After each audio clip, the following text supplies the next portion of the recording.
All of them were exciting missions where we did very different things, but things for which I feel very proud.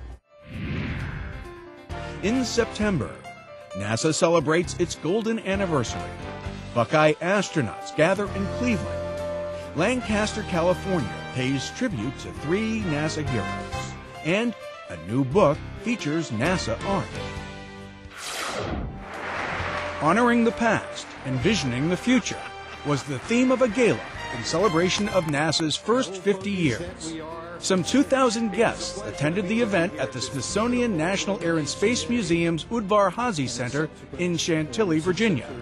With the largest collection of aviation and space artifacts in the world as their backdrop, invitees heralded NASA's 5-decade-long commitment to scientific discovery, technological innovation, and space exploration. One thing about that is very enjoyable about our 50th birthday, we're still young enough to be able to interact with those, not only our astronauts, but also our flight engineers, those on the ground who help bring it together.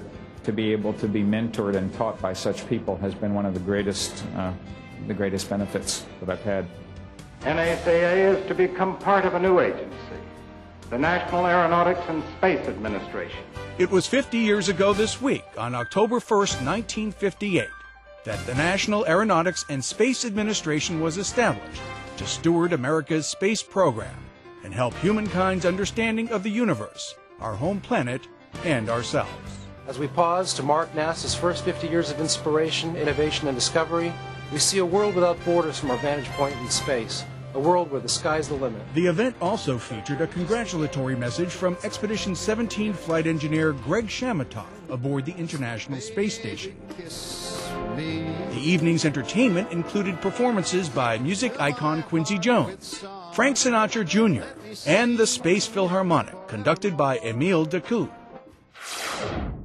19 astronauts with Ohio roots participated in a NASA 50th anniversary gala held in Cleveland.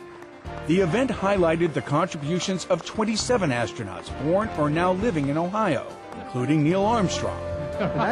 We did. John Glenn. And that gives you confidence you can really do this. And Jim Lovell. You either had to have the courage to continue or you were lost. New York native astronaut Kevin Kriegel also attended. Kriegel was named an honorary Buckeye by the state's governor prior to piloting Discovery on the all-Ohio STS-70 in 1995.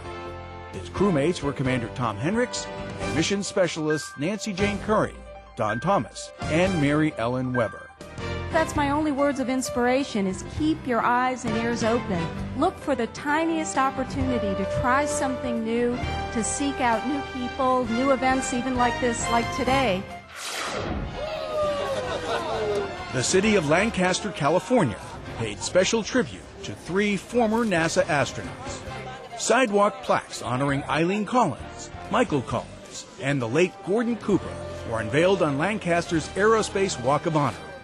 Each plaque denoted highlights of the astronauts' careers, portions of which were spent at nearby Edwards Air Force Base. Some of his most favorite stories and remembered times were of Edwards Air Force Base, and so I know that that always was a favorite memory, favorite times, good everything for him, and this would just be like coming back home again.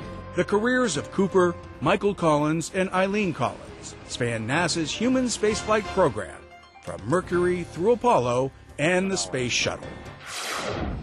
Norman Rockwell, Annie Leibovitz, Robert Rauschenberg, just some of America's cultural icons commissioned by the NASA Art Program to interpret and document the experience of space exploration. When Administrator James E. Webb established the Art Program in 1962, he believed that artists, like astronauts, constantly probe the unknown and are uniquely equipped to interpret and document space exploration. James Dean was the NASA Art Program's first curator.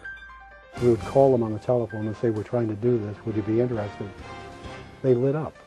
I mean, artists had been kind of pushed into the background with the advent of great photographic coverage of everything that was happening. And here they were being invited back into the front line of something that was new, exciting, and had the world's attention. So they were very eager to get involved.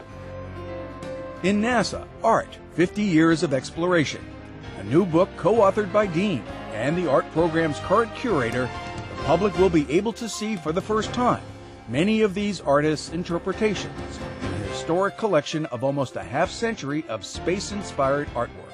I think when people see the book, they go, wow, NASA does this kind of stuff. I mean, who would have thought? I mean, but also, it really tells the NASA story in an interesting way.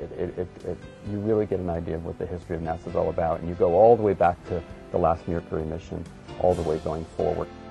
NASA Art, 50 Years of Exploration, contains 150 full-color illustrations, along with essays by Apollo 11 astronaut Michael Collins, science fiction novelist Ray Bradbury, and curator Tom D. Crouch.